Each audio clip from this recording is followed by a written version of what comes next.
Hi there, it's Mrs. Jackson, and today we're going to be going over the Termites HyperDoc. If you click on the link in the description box below, you can make a copy to your Google Drive. So once you're in the Termites HyperDoc, I recommend teaching the students to pin their tab so they don't accidentally click X out of it. So in the top left-hand corner where the blue icon is, you have them right-click, and it'll give them some options, and they're going to select Pin Tab. Then you see it minimizes the tab so they can't click X out of it. They can always click on the right corner when they're all finished.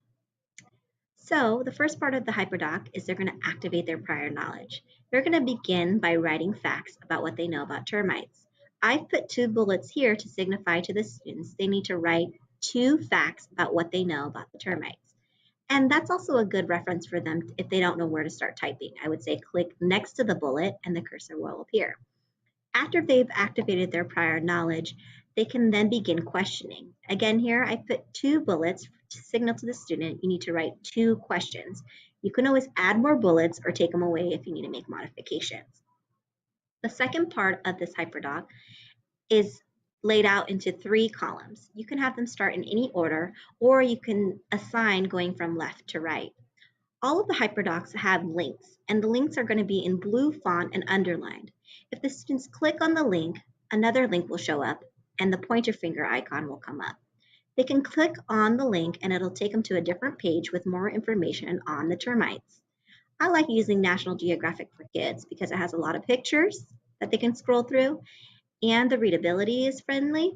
They have short snippets of an overview of each part of the termites. They give a range of where it lives and so forth. Then they can click X when they're done and come next to the bullet, click, and write 1 interesting fact they learned from National Geographic. Next, there's a YouTube link. And again, you wait for the pointer finger and it'll open up in a new tab. And there's going to be a video about how many eggs a termite lays. So then again, the students are done. They're going to click X out on it, click into next to the bullet. They're going to write 1 fact because there's 1 bullet.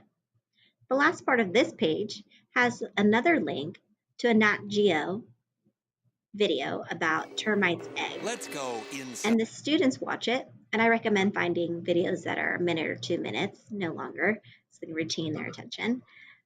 And then they pick an emoji reaction. So when they pick one, they can select the ones they don't want and then just delete them either by pressing backspace, delete, or right-click cut. Go ahead and scroll down here. The next part is arranging the pictures of the queen termites life stages to its life cycle. So after the students have read the information and watched the short videos, they know which comes first and which is at the end. They'll know about the queen being the last stage and the eggs being the first stage. Then they would have to infer which is the pupae and which is the larva. Well, the one that most resembles the egg is going to be the larva. So the students have directions here in blue that tell them how to complete the activity. It tells them to click the picture, hold your click, and then drag it into the correct box. When students have completed the assignment, they can then click here to see an answer in the diagram. So the link pops up, they click on it, and it'll show them the life cycle of the queen. And they can check their answer. When they're done, they click X on the tab and scroll down further. Now, some students might not be ready to share their work right away.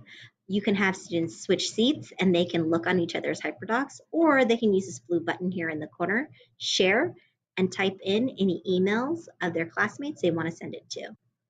If you have any questions about the HyperDoc, go ahead and leave them in the comments section below. If you would like to request a HyperDoc, you can also do that as well.